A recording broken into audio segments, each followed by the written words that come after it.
salut Tennis et bienvenue dans cette vidéo. Aujourd'hui, je vous présente le livre Esprit guerrier, cœur pacifique de Dan Millman. Juste avant, je vous rappelle que si les vidéos vous plaisent, s'il vous plaît, abonnez-vous à la chaîne, c'est gratuit. Cliquez sur j'aime et mettez un commentaire, c'est très important pour moi.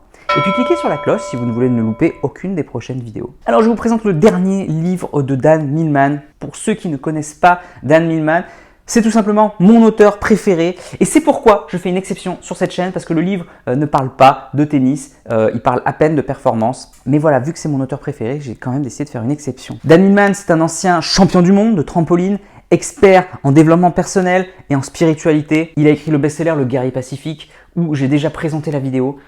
C'est une bombe si vous ne l'avez pas lu, c'est obligatoire, c'est mon livre préféré que j'ai lu 1 million de fois. Il faut absolument aller lire ce livre, Le Guerrier Pacifique, c'est la priorité absolue. En fait, pourquoi je fais ce genre de vidéo? Parce que ça m'inspire toujours le fait que le bonheur est plus important que la performance. C'est ce que Rafael Nadal nous dit tout le temps, le bonheur est plus important que les titres. Et j'ai été fasciné par Le Guerrier Pacifique avec les idées de Dan Millman, j'ai lu tous ses livres, voilà, je suis un fan inconditionnel. Et son dernier livre vient juste de sortir en français il y a à peine quelques semaines, donc j'avais envie de présenter le livre. Donc je vais faire un résumé rapide du livre. Si vous ne connaissez pas Dan Millman, ce ne sera pas forcément le meilleur livre. Moi je vous conseille d'aller commencer par Le Guerrier Pacifique. Après voilà, si vous êtes curieux ou si vous connaissez Dan Millman, c'est un excellent livre. En gros, pour la première fois, Dan Millman nous parle de son histoire vraie. C'est un peu comme une autobiographie. Le Guerrier Pacifique est un roman lié à ses souvenirs. Donc c'est moitié autobiographie, moitié fiction. Et dans ce livre-là actuel, il fait la part de vérité et sa véritable histoire, sa véritable autobiographie. Et il présente les mentors qui vraiment l'ont aidé et qui l'ont inspiré pour écrire tous ses livres, tous ses best-sellers au fur et à mesure des années. Le livre commence par une révélation choc, un truc de dingue. Si vous n'êtes pas fan de Dan Millman, ça ne va pas vous parler. Mais si vous êtes fan, vraiment lisez les premières pages. Révélation choc, un truc de dingue. J'ai pas envie de le dire, j'ai pas envie de spoiler.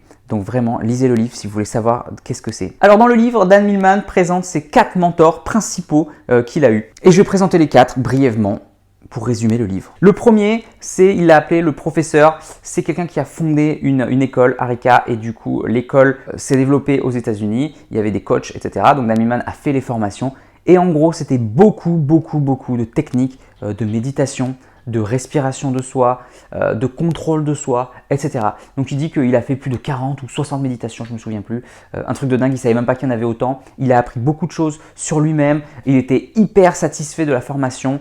C'était vraiment incroyable, ça l'a beaucoup formé. Et c'est pour ça qu'il parle tout le temps de méditation et de respiration dans son livre Le Guerrier Pacifique. Ça lui vient vraiment de là et il s'y est vraiment mis. Voilà, la méditation. Il l'a pratiqué énormément. Le directeur, finalement, il l'a vu qu'une seule fois, donc c'était pas vraiment quelqu'un qui pouvait toucher, enfin voilà, qui connaissait, mais en tout cas, ça l'a énormément influencé pour écrire Le Guerrier Pacifique. Le deuxième maître qu'il a eu, il l'a appelé le gourou. C'était hyper bizarre parce qu'on dirait vraiment une secte où Dan Millman devait s'impliquer, on devait vénérer la personne, on devait tous les week-ends aller le voir au temple, etc. Évidemment, il y avait des exercices à faire. Et 2 choses. Première chose, je suis hyper surpris que Dan Millman ait participé à ce genre de choses parce que ça fait vraiment secte, dévotion envers quelqu'un, obligation de faire des choses. On est obligé d'aller quelque part et d'être avec la communauté. On est obligé de l'appeler avec un certain nom. Ça fait vraiment secte. Je suis hyper surpris que Dan Millman ait participé à ce genre de choses. Deuxième chose, Dan Millman lui dit lui-même, il ne l'a pas pris en mode c'est mon Dieu. Il l'a pris en mode j'ai des enseignements à recevoir et je suis là pour apprendre, pas pour vénérer. Contrairement aux autres disciples qui étaient en mode oh c'est un Dieu, etc. Dan Millman n'a jamais été comme ça. Lui, il était en mode élève. Moi, je prends et du coup, je prends les trucs qui m'intéressent. Et il le redit aussi, Dan Millman, il dit c'est pas parce qu'il avait l'air bizarre, etc., qu'il n'avait pas des choses à enseigner. Et Dan Millman a appris énormément de choses. La loi du paradoxe, de l'humour et du changement, qui sont les clés principales du Guerrier Pacifique, il les a apprises là, auprès de ce maître-là. Il a appris que voilà, on avait tous nos qualités, nos défauts, et que, enfin bref, il a appris énormément de leçons. Et là encore, le gourou l'a aidé à construire le personnage. A aidé à construire le Guerrier Pacifique. Dan Millman se défend en disant que même si ça ressemblait à une secte, c'était pas vraiment le cas parce qu'il n'y avait pas d'effet négatif et qu'on pouvait partir quand on voulait. Donc finalement, même si ça semblait un peu bizarre, ça n'empêche que voilà, il était libre de partir quand il voulait et il n'y avait aucun effet négatif. C'est avec ce maître aussi qu'il a appris la maîtrise de soi encore plus, à ne pas manger, à ne pas boire, à vraiment se retenir d'avoir des relations sexuelles pendant plusieurs temps, à être dans une pièce pendant 2 ou 3 jours sans rien à faire, juste pour écouter le silence, pas le droit de lire, pas le droit de méditer, voilà, le droit de rien faire pour apprendre de soi. Et il a dit que c'est très formateur. On attaque au 3e maître. 3e maître, c'est arrivé un peu plus sur le tard. Il l'a appelé le prêtre guerrier. En fait, c'était tout simplement un enseignant, un maître, je ne sais pas comment le décrire, quelqu'un qui faisait des formations, voilà, un auto-entrepreneur, on peut dire ça comme ça.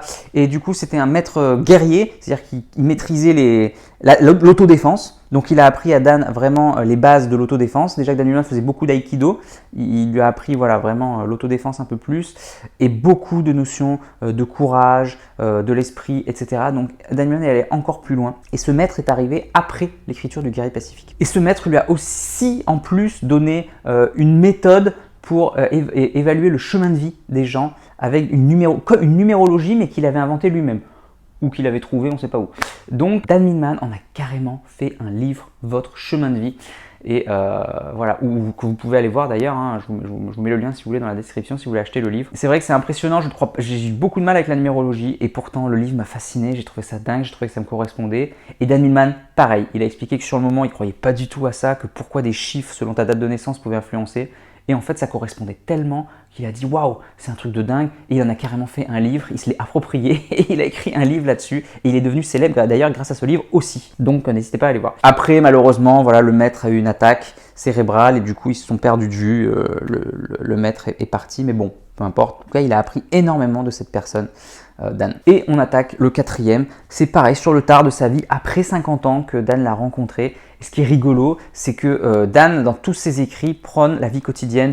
Et c'est ça que j'aime chez lui, c'est que toutes les spiritualités, toutes les méditations, tout ce que tu peux apprendre de spirituel, en fait, ne doivent servir qu'une seule cause, le quotidien et l'utilité au quotidien. Ça sert à rien d'aller méditer dans une grotte si tu ne sais pas gérer tes relations avec ton couple, avec ton enfant, etc. Avec ton travail, gagner de l'argent, etc. Et Dan, ça a toujours été ça son leitmotiv, c'est-à-dire, ok, c'est bien de méditer, mais en fait, si vous n'avez pas le temps de méditer et que vous avez un enfant, bah, c'est votre enfant, votre quête spirituelle.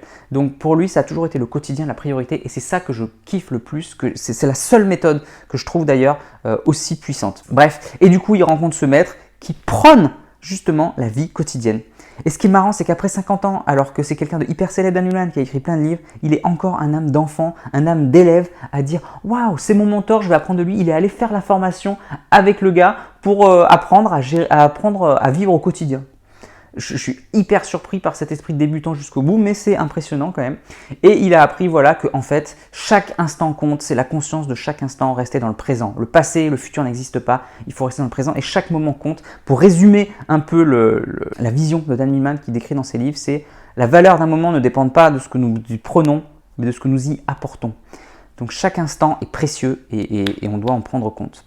C'est bien expliqué d'ailleurs dans le film Le Guerrier Pacifique. Voilà pour les 4 mentors. J'ai trouvé ça vraiment génial. J'avais déjà lu le livre en anglais, j'ai pu le lire en français pour bien comprendre tous les détails qui m'avaient échappé parce que je ne suis pas complètement bilingue. Et finalement, c'est là qu'on se rend compte que Dan, malgré son mentor Socrate, il a eu d'autres mentors et chacun a apporté sa pierre à l'édifice. Et jusqu'au bout, Dan Millman, déjà, moi je retiens qu'il a l'esprit de débutant jusqu'au bout parce qu'à chaque fois, il a appris des choses. Même avec son 3e mentor, finalement, le mentor pour lui, c'était quelqu'un de trop bien et son agent Adam a dû lui dire s'il te plaît, les gens ils viennent faire ta formation du guerrier pacifique pour toi, arrête de dire ah oui selon mon mentor, selon mon mentor. Et du coup depuis ce jour-là, Adam a dit oui c'est vrai, je vais arrêter, je vais parler pour moi.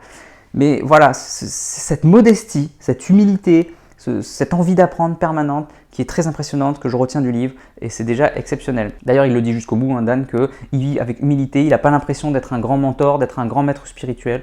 Pour lui, il fait les choses au quotidien quand elles viennent. Il a faim, il mange, il a envie de dormir, il se repose. Il n'y a rien d'exceptionnel. En fait, c'est ça, ce sont les gens ordinaires. C'est ça de faire des choses exceptionnelles, c'est de faire les choses ordinaires mais à chaque instant. Et deuxième chose que Dan retient de toutes ces années, c'est que chaque maître est arrivé au moment où il le fallait. C'est-à-dire que s'il avait rencontré les maîtres dans un ordre différent, ça n'aurait pas marché. Chaque maître a façonné Dan Millman pour le préparer au suivant et ainsi de suite. Et c'est peut-être ça dans notre vie, c'est pour ça qu'on dit quand l'élève est prêt, le maître apparaît.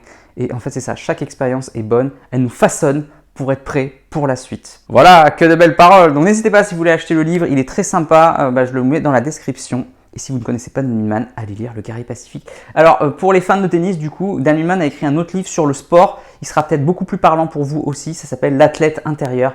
qui est bourré de conseils mais géniaux sur le sport, l'art de la préparation physique, les préparations psychologiques, etc. C'est pas spécialiste tennis, mais voilà, c'est fondamental, c'est fantastique. Donc n'hésitez pas à aller voir l'athlète intérieur également. Allez, moi je vous dis à la prochaine pour une prochaine vidéo. Donc n'oubliez pas, allez jouer au tennis, allez lire des livres de développement personnel, c'est hyper important pour le tennis. Progressez et surtout, faites-vous plaisir. Ciao.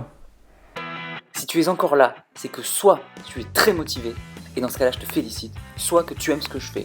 Dans tous les cas, s'il te plaît, laisse un commentaire pour donner ton opinion et soutiens mon travail, soit en partageant les vidéos, c'est important pour l'algorithme, soit en allant sur Tipeee. Tu peux aller encore plus loin en t'abonnant à ma newsletter où je te donnerai plein de conseils. Rien de plus facile, clique sur le lien dans la description. À bientôt.